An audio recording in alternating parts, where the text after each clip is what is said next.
ሰላም ሰላም ጣፋጭና ተወዳጆች የኢትዮጵያ ልጆች እንዴት ናችሁ? ደህና ናችሁ ልጆችዬ? እንዴት ነው ጊዜያችሁ? ሳምንታችሁ እንዴት አለፈ? በጥሩ ሁኔታ አሳለፋችሁ? በጣም ጎበዝ ልጆች። እንዴት ነው ከኔ ጋር ምን ሰራችሁ? የተለያዩ የፈጠራ ስራዎች እየሰራችሁ እናንተም ደግሞ የፈጠራ ችሎታችሁን እያዳበራችሁ ነው? በጣም ጎበዝ ልጆች።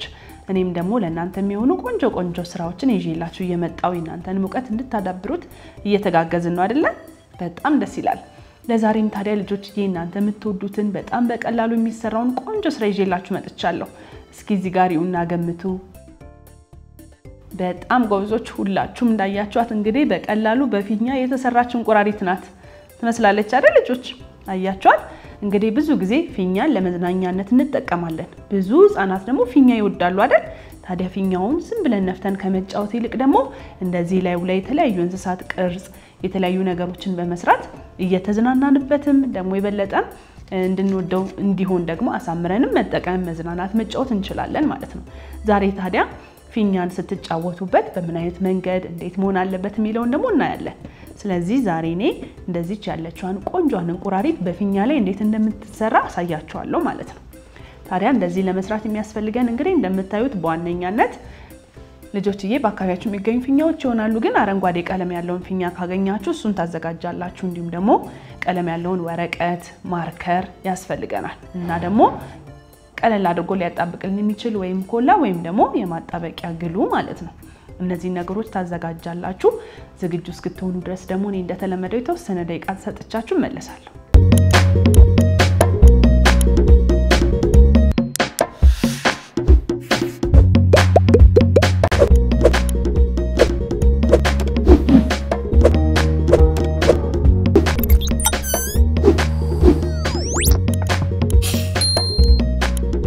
እሺ ልጆች ተመልሰን ተገናኝተናል። አሁን እኔ እንግዲህ እዚህ ጋር እንደምታዩት አረንጓዴ ቀለም ያለውን ፊኛና ብይ ወይንም ደግሞ ጠጠርም የድንጋይ ጠጠርም መሆን ስለሚችል እሱን አዘጋጅቻለሁኝ። ለምንድን ነው የድንጋይ ጠጠሩን ወይም ብዩን መጠቀም የሚያስፈልገን? ፊኛው በቀላሉ አየር ላይ እንዳይንሳፈፍብን እንደዚህ ቁጭ እንዲልልን በመጀመሪያ እንደዚች ትንሽዬ ጠጠር ወይንም ደግሞ ድንጋይ ወይም እንደዚች እንደምታዩት ብዩን ተጠቅመን ፊኛውን እንነፋለን። እንዴት እንደሆነ ላሳያችሁ። በቅድሚያ ልጆችዬ ይሄንን ብዩን ወይም ደግሞ እናንተ በአካባቢያችሁ ያለውን ጠጠሩንም ሊሆን ይችላል እንደዚህ ፊኛ ውስጥ ብዩን እንከታለን። አያችሁ በቀላሉ ገባ። ከዛም በክር ወይም በላስቲክ በሆነ ነገር እንደዚህ አድርገን ፊኛና ብዩን ወይንም ደግሞ ጠጠሩን ከፊኛው ጋር እናስረዋለን። በደንብ አድርገን እንዳይፈታ አድርገን እናስረዋለን። እንዳልኳችሁ ይሄ የሚጠቅመው ፊኛው በቀላሉ ወደ አየሩ እንዳይሄድብንና እንዳይንሳፈፍብን ነው። እንዲህ አድርገን በደንብ ካሰረን በኋላ ማስፈልገውን የክር ክፍል ቆርጠን እናወጣለን።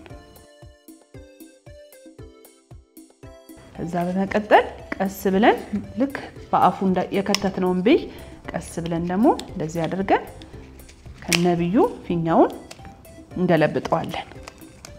እሺ ልጆች ተመልከቱ። አያችሁ አሁን ደግሞ ብዩን ካሰርናት በኋላ በፊኛ ውስጥ አውጥተን እንደዚህ አድርገን ፊኛውን ገልብጠናል። በመቀጠል እንግዲህ ፊኛችንን ቀስ አድርገን በመንፈልገው መጠን እንነፋዋለን።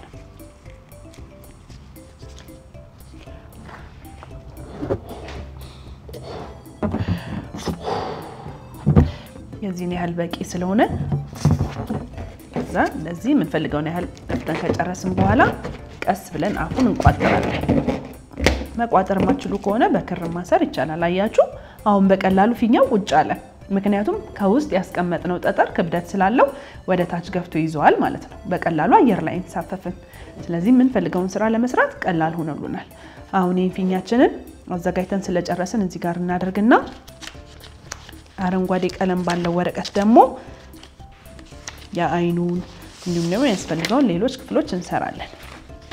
እንደዚህ አድርገን ወረቀታችን ሁሉ ስለማያስፈልገን በመጀመሪያ ሁለት እኩል ቦታ ወረቀቱን እንቀዳለን።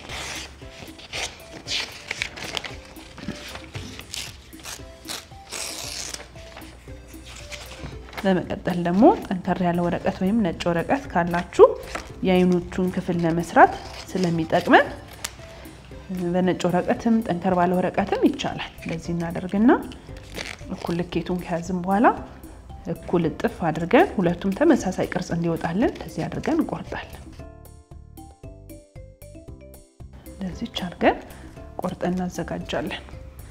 ከዛ ሁለቱን ወስደን ወረቀት ላይ ስለምንለጥፍ ከነሱ ከፍ ያለ መጠን ያለው ወረቀት ደግሞ ቆርጠን እናዘጋጃለን።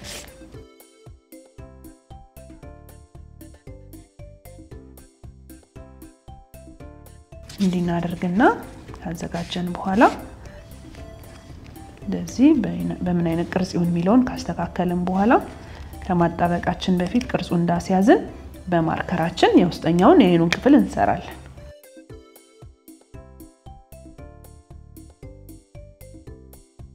በመቀጠል ደግሞ ልጆች የእግሩ ክፍል እንዲሆን ሰፋ ያለ ወረቀት እንወስድና በቁመቱ አድርገን እንዳንሰን እንደዚህ እናርግና በመጀመሪያ በእርሳስ የእግር ክፍሉን እንሰራለን። እንደዚህ አድርገን ከባርገን ወጣ አድርገን እግር እንዲመስል እንደዚህ እንሰራለን። እዛም ቅርጿን ተከትለን እጥፋት ስለሆነ ለሁለቱም ይወጣልናል። ቅርጿን ተከትለን እንቆርጣለን።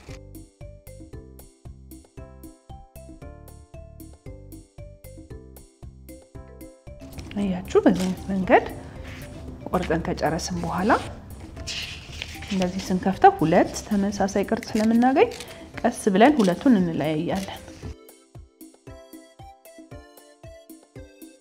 አሁን ወደ ውስጥ የተወሰነ ክፍሉን አጠፍ እናደርግና ኮላውን ወይም ደግሞ ማጣበቂያውን ለመቀባት የሚሆንን ያህል እናዘጋጃለን። ይሄ በዚህ ጋር እናደርጋለን። በተቃራኒው ደግሞ ይሄን እንደዚህ አጥፈን በተቃራኒው ጎን እንለጥፈዋለን ማለት ነው።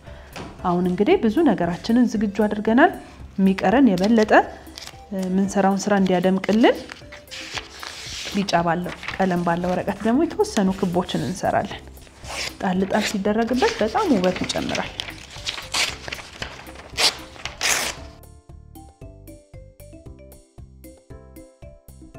ጎላ አድርገን አረንጓዴም በቢጫም ይቻላል። እናንተ በምትፈልጉት ፊኛው አረንጓዴ ስለሆነ የበለጠ ቀለሙ እንዲወጣልን ሌላ ቀለም ብንጠቀም ያምራል።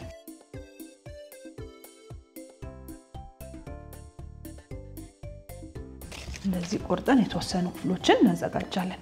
አሁን እንግዲህ ፊኛችን ላይ ለመለጠፍ የሚሆኑትን ሁሉንም ነገር አዘጋጅተን ስለጨረስን አሁን እያንዳንዱን እንግዲህ ባዘጋጀነው ኮላ ቀስ እያለን በእጃችን እናንተ እንግዲህ በሆነ ነገር እየተጠቀማችሁ ለዚህ አድርገን መጀመሪያ አይኑን ወረቀቱ ላይ እናጣብቃለን።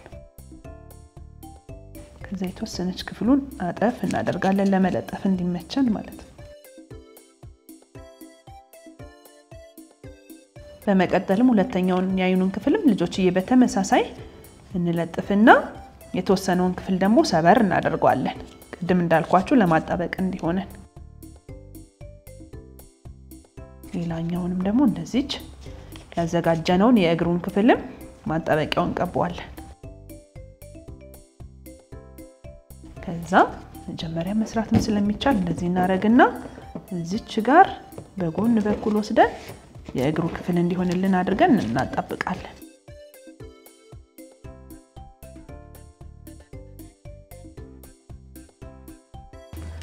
አሁን እዚች ጋር የተወሰነ ይዞልኛል። ተቃራኒው ደግሞ ሌላኛውንም የእግሩን ክፍል ቀስ ብዬ ማጣበቂያን ቀብቻ አጣብቃለሁ።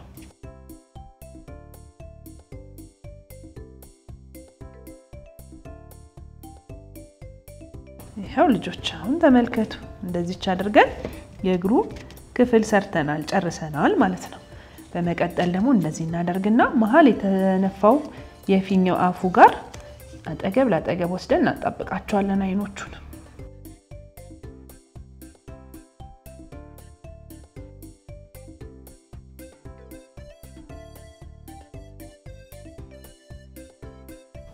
እንደዚህ አድርገን ከጨረስን በኋላ ዝም ብለን አለፍ ብለን ደግሞ እናረግና እዚህ ጋር ያዘጋጀነው ቢጫ ቀለም ያለውን ወረቀት አልፎ ጣል ያረግን እንለጥፋለን።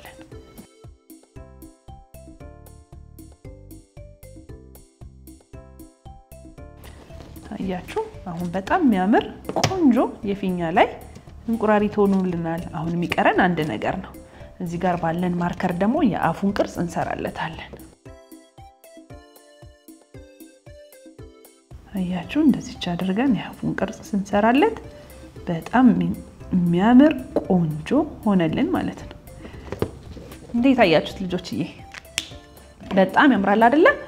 እንግዲህ ሁሉ ጊዜ ከዚህ በኋላ ፊኛን ገዝታችሁ ስትጠቀሙ ለተለያዩ ነገሮች እንደዚህ የእንስሳት ስዕሎችን ሊሆን ይችላል የአሻንጉሊቶች ስዕሎችን በመሳል ሊሆን ይችላል እንደዚህ ያረጋችሁ የበለጠ አሳምራችሁ መጠቀም መዝናናት ትችላላችሁ ማለት ነው ወደዳችሁት በጣም የሚያምር የፊኛ ላይ እንቁራሪት ነው አይደል ዛሬ የሰራነው ሁላችሁም ሞከራችሁት በጣም ጎበዝ ልጆች እንግዲህ ልጆችዬ ለዛሬ እንደዚህ የሚያምረውን ቆንጆውን ሁላችሁም የተሳተፋችሁበትን ስራ ነበር ይዤላችሁ የመጣሁት በሚቀጥለውም ጊዜ ስንገናኝ ደግሞ እናንተን የሚያዝናና አንድ ቆንጆ ስራ ይዤላችሁ መጣለሁ እሺ እስከዛው ግን ራሳችሁን ጠብቁ ለትምህርታችሁም ትኩረት ስጡ ከዚህ በፊት የሰራናቸውንም ስራዎች እየሰራችሁ መለማመድና ዕውቀታችሁን ማዳበር እንዳትረሱ እሺ በጣም ጎበዝ ልጆች በጣም ነው የምወዳችሁ በጣም ነው የምናፈቃችሁ እሺ ልጆችዬ ቻው ቻው ኢትዮጵያ ልጆች